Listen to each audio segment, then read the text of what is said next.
Oke, assalamualaikum warahmatullahi wabarakatuh. Tetap di channel kita Klub Matematika, tempat belajar yang mudah dan menyenangkan. Pada kesempatan kali ini, kami akan membagikan video pembelajaran kelas 5, tema 2, subtema 1, pembelajaran yang ketiga. Semua makhluk hidup itu pasti memerlukan oksigen untuk bernafas. Oksigen tersedia melimpah jika lingkungan kita bersih dan banyak tumbuhan hijau. Menciptakan lingkungan bersih dan banyak tumbuhan hijau adalah tanggung jawab kita bersama. Sekarang, ayo kita membaca. Indonesia dikatakan sebagai paru-paru dunia. Sebutan itu disematkan karena di Indonesia terdapat hutan yang sangat luas. Daun-daun di hutan mengeluarkan oksigen berlimpah. Oksigen merupakan unsur penting bagi kehidupan. Namun, sayangnya hutan kita semakin berkurang akibat kebakaran atau penebangan pohon di hutan secara liar. Oleh karena itu, pemerintah bersama rakyat berusaha mengurangi kerusakan hutan. Salah satu upaya yang dilakukan yaitu menanam kembali pohon di lingkungan. Tanggal 28 November diperingati sebagai Hari Menanam Pohon.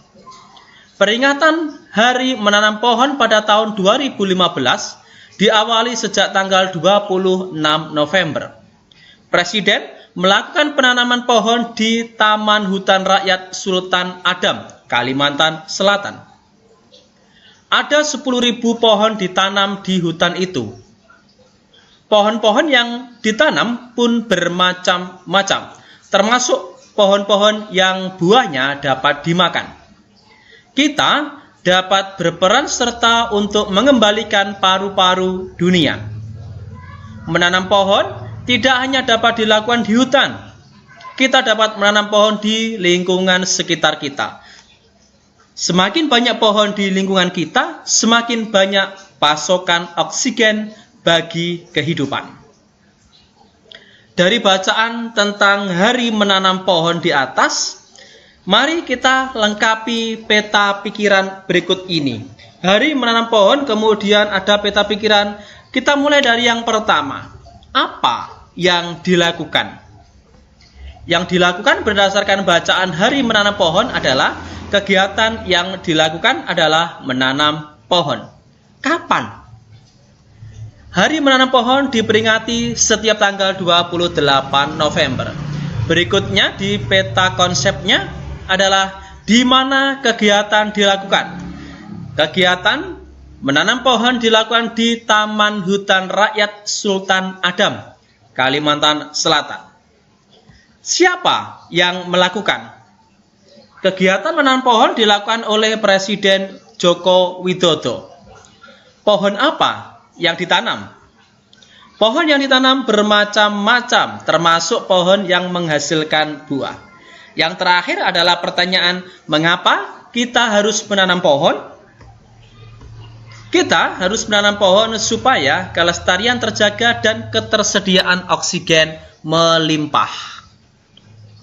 Oke, kita sudah membuat peta pikiran untuk paragraf tersebut. Sekarang, kamu telah membaca bacaan Hari Menanam Pohon. Menjaga lingkungan sekitar dengan cara menanam pohon merupakan salah satu tanggung jawab kita sebagai warga masyarakat. Semua warga masyarakat mempunyai tanggung jawab dalam menciptakan kenyamanan dan keamanan lingkungan tempat tinggalnya. Tanggung jawab sebagai warga masyarakat. Tanggung jawab merupakan sikap terpuji yang hendaknya harus dimiliki oleh setiap individu. Sikap tanggung jawab akan mencerminkan nilai karakter setiap individu. Jadi, karakter seseorang akan tercermin dalam sikap tanggung jawabnya. Baik tanggung jawab terhadap diri sendiri, terhadap orang lain, masyarakat, maupun bangsa dan negara. Sekarang, apa makna dari tanggung jawab? Dan apa saja jenis dari tanggung jawab sebagai warga masyarakat? Apakah sama tanggung jawab dengan hak dan kewajiban sebagai warga masyarakat? Ingat, Orang yang bertanggung jawab dapat dikatakan sebagai orang yang berkarakter. Sekarang kita lihat definisi dulu dari tanggung jawab. Tanggung jawab adalah sikap dan pengertian perilaku seseorang untuk melaksanakan tugas dan kewajibannya yang seharusnya dia lakukan, baik itu terhadap diri sendiri, keluarga, masyarakat, lingkungan, baik lingkungan alam, sosial, dan budaya, negara, maupun kepada Tuhan yang Maha Esa. Itu adalah pengertian dari tanggung jawab. Menurut Kamus Umum Bahasa Indonesia, tanggung jawab adalah keadaan wajib menanggung segala sesuatu. Setiap individu, setiap orang mempunyai tanggung jawab, karena tanggung jawab itu bersifat kodrati, yaitu menjadi bagian dari kehidupan manusia. Sekarang, tanggung jawab, kesimpulannya adalah tanggung jawab itu setiap individu pasti punya tanggung jawab.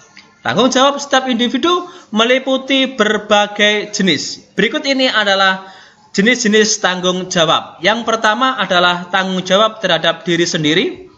Yang kedua adalah tanggung jawab terhadap keluarga. Yang ketiga, tanggung jawab terhadap masyarakat. Yang keempat, tanggung jawab terhadap bangsa dan negara. Dan yang kelima adalah tanggung jawab terhadap Tuhan yang Maha Esa. Ini adalah kelima jenis tanggung jawab kita. Saya ulangi lagi, mulai dari awal.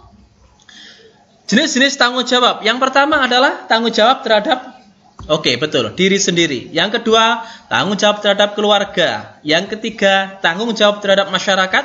4, tanggung jawab terhadap bangsa dan negara. Dan yang kelima, tanggung jawab terhadap Tuhan yang Maha Esa.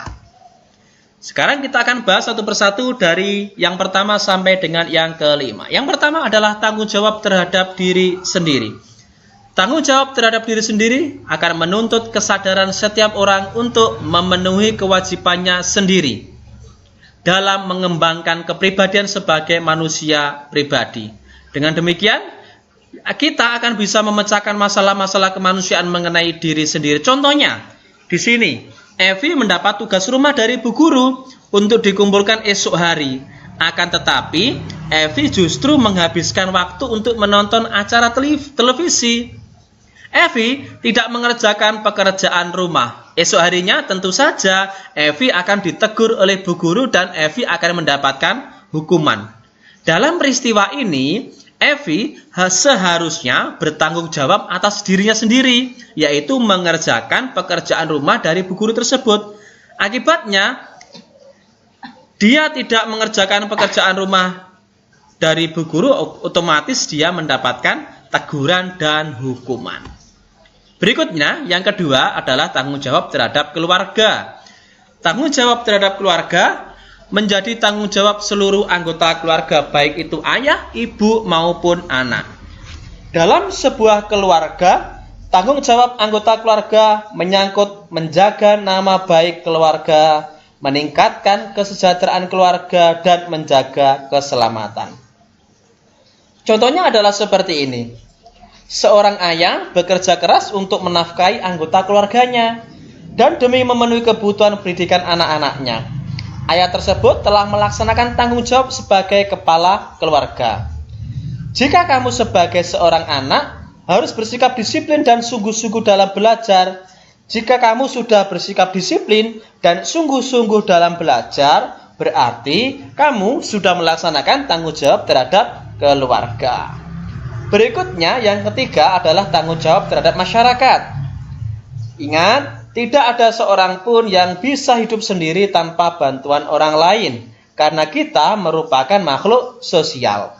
Sehingga, atas dasar kebutuhan ini, seseorang harus melakukan komunikasi dengan orang lain, sehingga terbentuklah masyarakat. Dalam sebuah masyarakat, setiap anggota mempunyai tanggung jawab untuk ikut serta menjaga kelangsungan hidup masyarakat.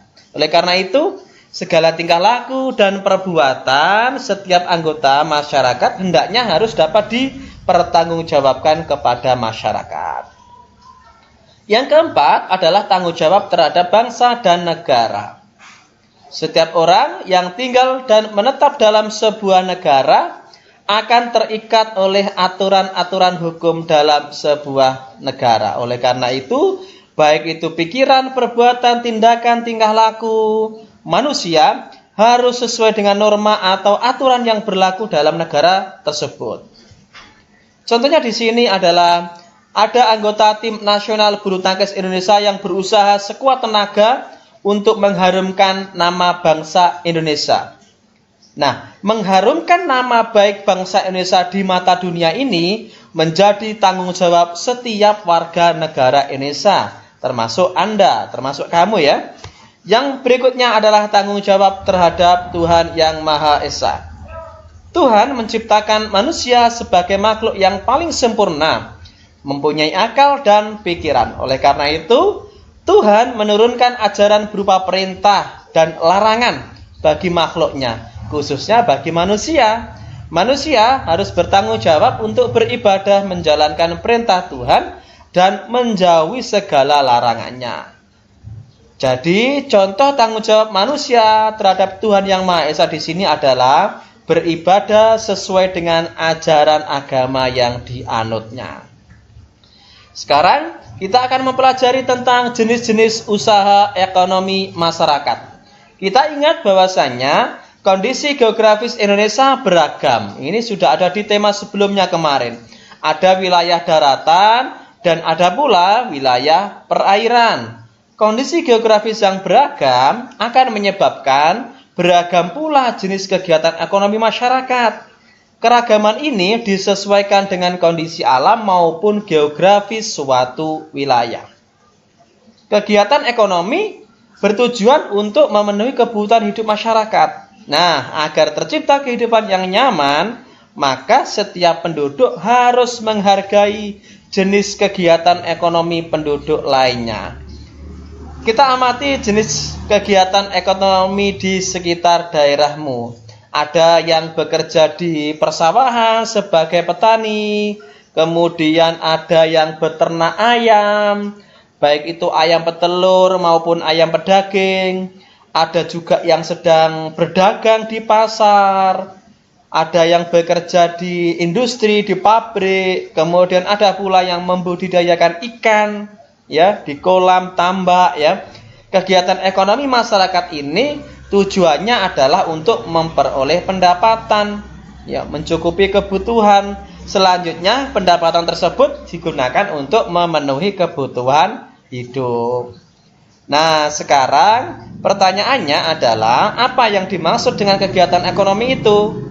Kegiatan ekonomi adalah semua kegiatan yang dilakukan manusia untuk memenuhi kebutuhan hidupnya. Jika kita cermati, kegiatan ekonomi dilakukan dengan memanfaatkan sumber daya alam. Sebagai negara kepulauan, Indonesia dikaruniai dengan sumber daya alam yang sangat melimpah. Tentunya karunia ini sudah sepantasnya harus kita syukuri, kemudian harus kita manfaatkan secara bijak, ya. Sekarang pemanfaatan sumber daya alam tersebut dapat kita lihat dalam berbagai bidang usaha. Yang pertama adalah dalam bidang agraris. Yang kedua adalah peternakan. Yang ketiga adalah perikanan. Yang keempat adalah pertambangan. Kemudian yang kelima bisa pada bidang kehutanan. 6 adalah perdagangan. Dan yang terakhir 7 dalam bidang perindustrian. Akan kita bahas satu persatu. Dari bidang yang pertama yaitu agraris. Indonesia dikenal sebagai negara agraris karena sebagian besar penduduknya bermata pencarian sebagai petani. Usaha agraris bisa meliputi pertanian, perkebunan, ya. Ini bisa di daerah pedesaan maupun di daerah pegunungan, ya. Berbagai jenis tanaman akan tumbuh subur di kita, ya, dan menghasilkan banyak bahan pangan. Contohnya jagung, ubi, padi, kedelai, sayuran, buah-buahan, ya. Bagaimana cara meningkatkan hasil produksi untuk sektor agraris ini? Ada banyak cara yang dapat dilakukan. Yang pertama bisa melalui intensifikasi, yang kedua adalah ekstensifikasi, dan yang ketiga adalah diversifikasi, 4 adalah rehabilitasi, dan yang kelima adalah mekanisasi, ya. Sekarang kita berpindah kepada sektor yang kedua, yaitu bidang peternakan. Peternakan di sini adalah budidaya hewan yang akan diambil hasilnya. Hasil peternakan bisa daging, telur, susu, kulit, dan bulu. Jenis-jenis peternakan, ada peternakan hewan kecil, contohnya kelinci, kambing, domba, biri-biri. Ada peternakan hewan besar, contohnya sapi, kerbau, kuda. Ada peternakan unggas, misalnya ayam, itik, burung, kemudian puyuh ya. Yang ketiga adalah sektor perikanan. Kita perhatikan, misalnya di lingkungan sekitar anak-anak ada usaha perikanan. Tentunya di sini ada budaya ikan di dalam kolam ya. Ini merupakan salah satu contoh usaha dalam bidang perikanan. Secara umum ada perikanan darat dan ada perikanan laut. Sektor berikutnya adalah pertambangan. Wilayah Indonesia ini kan mengandung banyak barang tambang. Otomatis potensi barang tambang yang melimpah ini hendaknya harus dimanfaatkan secara baik untuk kemakmuran masyarakat. Sektor yang kelima adalah bidang kehutanan. Dahulu hutan Indonesia bagaikan hamparan karpet hijau bila dilihat dari udara. Di sini hutan berperan sebagai paru-paru. Kalau hutan Indonesia adalah sebagai paru-parunya dunia. Karena di sini selain sebagai paru-paru dunia, hutan juga berfungsi sebagai tempat berkembangnya flora dan fauna ya. Dari segi lingkungan, hutan juga sebagai daerah resapan air hujan biar terjadi banjir, tanah longsor. Sektor berikutnya yaitu sektor perdagangan. Perdagangan adalah kegiatan membeli barang dagangan dan menjualnya kembali kepada konsumen ya. Sektor yang ketujuh adalah perindustrian. Perindustrian adalah kegiatan mengubah bahan mentah menjadi barang setengah jadi atau barang jadi. Bahan mentah diperoleh dari sumber daya alam. Di sini ada usaha industri dapat dikelompokkan secara perorangan atau kelompok. Juga secara industri rumah tangga, industri sedang, dan industri besar. Contohnya industri yang ada di Indonesia adalah industri tentang makanan, industri minuman, kosmetik, obat-obatan, garmen dan elektronik ya. Oke, demikian video sederhana dari kami Klub Matematika. Jangan lupa like, kemudian subscribe. Bagikan jika dirasa video ini bisa bermanfaat bagi orang lain. Terima kasih dan tetap tonton kami di video selanjutnya bersama Klub Matematika. Semoga bermanfaat. Terima kasih.